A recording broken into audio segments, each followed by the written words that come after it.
At 150 feet tall and 900 feet long, this beast will take a fleet of 200 workers about 3 months to fillet for its parts.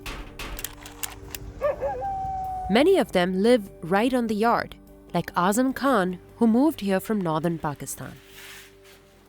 देखो ये gene और बलाओं का घर है, समंदर का किनारा है, तो न बाजार है इधर, न कोई रोशनी है, न कोई कुछ भी है. These huts belong to the boss of this ship lot, and the men live here rent-free as long as they work 6 days a week and don't go outside past 8 p.m. No one here has clean running water, and they all share a communal bathroom. जानवरों का जिंदगी है, सेहत का ख्याल इधर नहीं रखा जाते. हमारा छोटी उम्र का तस्वीर आप देख ले, परेशान हो जाएगा.